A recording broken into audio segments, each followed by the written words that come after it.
Wicked Cyclone is arguably the best attraction at Six Flags New England. This Rocky Mountain construction hybrid coaster features an endless barrage of airtime moments and hang time filled inversions. But before there was Wicked Cyclone, there was the Cyclone. So in this video, I will review the original Cyclone at Six Flags New England. Let's travel back to the 1980s. Six Flags New England was not yet a thing. Instead, this Agawam amusement park was known as Riverside. The park had 4 roller coasters, and the lineup was highlighted by Thunderbolt, the 1941 wood coaster. The park owners wanted a brand new wood coaster, but they were pressed for space. So they reached out to William Cobb and Associates, who designed a super compact wood coaster that managed to pack in a lot of thrills. This ride would be known as the Riverside Cyclone, and it opened in 1983. However, the Cyclone that opened in 1983 would be radically different than the one that guests could experience during the Six Flags years. The Riverside Cyclone stood 112 feet, or 34 meters tall, and it covered roughly 3,600 feet, or 1,097 meters of track. In its final years, the ride reached a top speed of 45 miles per hour, or 72 kilometers per hour. However, some stats in the 1980s and 1990s list the coasters hitting 55 miles per hour, or 88 kilometers per hour. So what changed? When the coaster opened, it featured a wicked 90-foot or 27-meter tall drop at a 54-degree angle. After Six Flags purchased Riverside, the coaster was severely neutered in 2001. The first drop was reprofiled and shortened to just 75 feet or 23 meters. And the old track could actually be seen underneath the modified first drop right up until the ride's closure. While that was the most prominent change, the coaster also cycled through several different train configurations. In 1983, the coaster ran with 3 bench PTCs and buzz bars.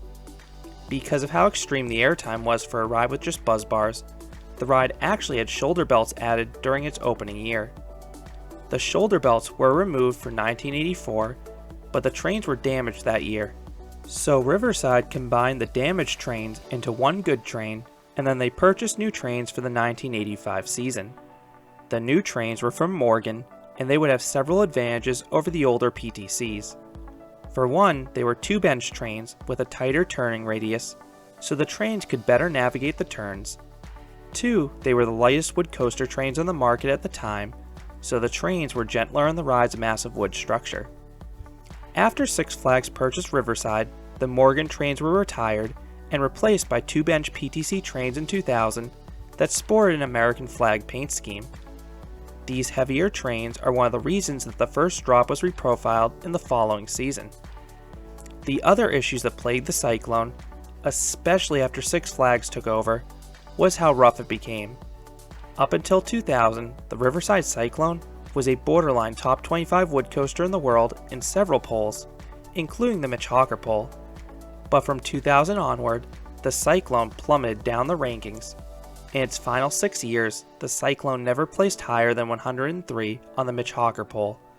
The roughness also caused the ride to run slower, as the coaster often screeched around the turns and would occasionally actually stall out on the high turnarounds.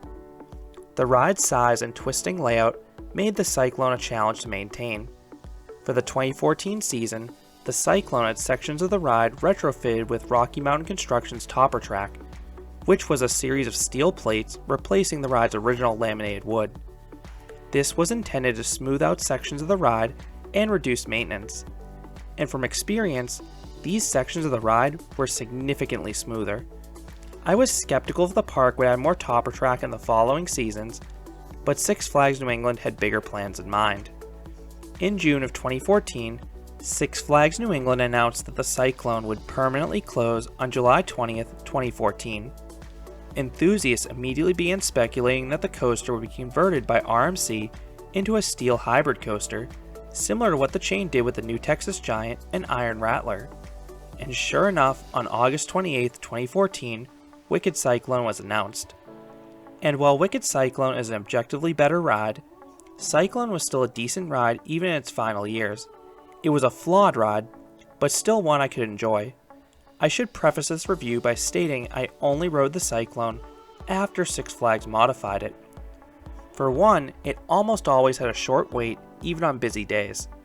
It was usually no more than a 15 to 20 minute wait, even if it was running just one train. And I think that was due to the ride's reputation as being a rather rough ride. The ride was so rough and wild that it actually had a 54-inch height requirement, which was almost unheard of on a wood coaster. The queue line in its final years followed the same footprint that Wicked Cyclone uses today for its queue line. Cyclone's queue traveled through the middle of the ride's massive structure and past signs of other wood coasters, both past and present, in the Six Flags chain. But the most interesting part of the wait was always seeing the shock of other guests when they saw how much the ride's structure swayed. In terms of seat selection, I did prefer to ride Cyclone in the back because there were a few drops with some powerful airtime. However, it was also the roughest seat. The front offered a decently smooth ride, but had barely any airtime. It just came down to your preferences. Once dispatched, Cyclone began with a slow 180-degree turn out of the station and another slow lift hill. But that was the calm before the storm. The first drop, even though it had been reprofiled, was still very aggressive. You were thrown over the drop and delivered an extremely abrupt pop of ejector airtime in the back. Several of my non-enthusiast friends found the abruptness too much for them, but we all agreed the landing was far less than ideal. It really jackhammered the train, and the bumpiness continued through the following turn. Due to how little land William Cobb had to work with, the Cyclone's first drop is basically a double down broken up by a banked turn. The second part of the drop delivered another strong jolt of airtime for those in the back. Like the prior valley, this one was also rather shaky if you were towards the back.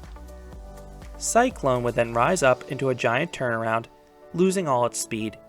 It always seemed like the Cyclone would stall out and roll backwards. That is how slow you went up this hill. Needless to say, those up front got zero airtime entering this turnaround. The turnaround consisted of two small dips before leading into the ride's largest drop, and this was yet another drop that delivered a strong pop of ejector airtime for those in the back. This was also the section of the ride that received topper track in 2014.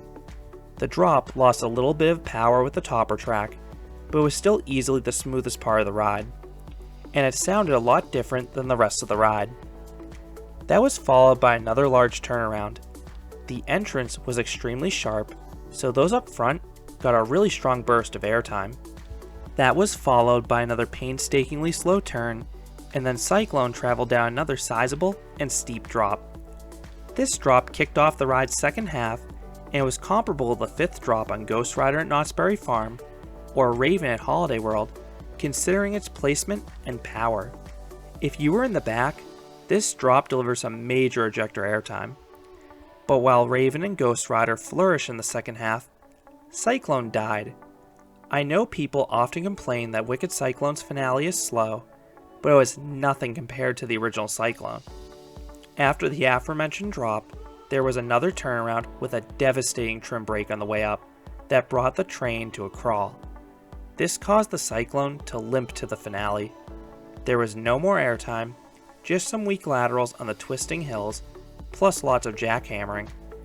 In the ride's early years before the trim brake was added, the second half looked downright wild, and I'm sure it felt out of control. I wish I could have experienced it. The biggest issue with the Cyclone wasn't actually the roughness, it was the pacing.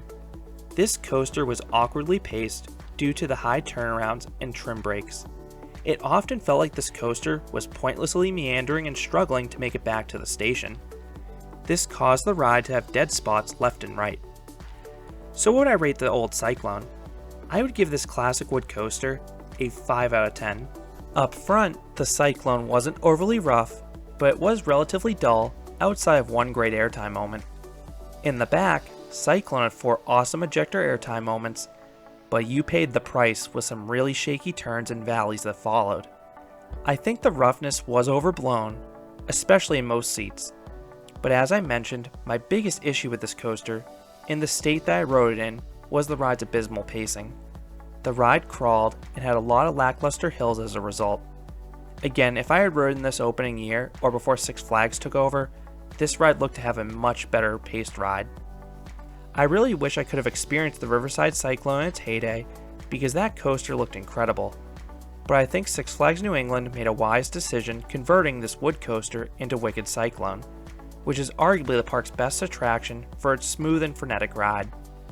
So those are my thoughts on the old Cyclone at Six Flags New England. Did you ride this coaster? I would love to hear your thoughts about the Cyclone, and be sure to note when you wrote it down in the comments. If you enjoyed this review, I'd appreciate it if you gave this video a like, and you considered subscribing, because there'll be a lot more roller coaster and amusement park videos here at Canopy Coaster. Thanks for watching.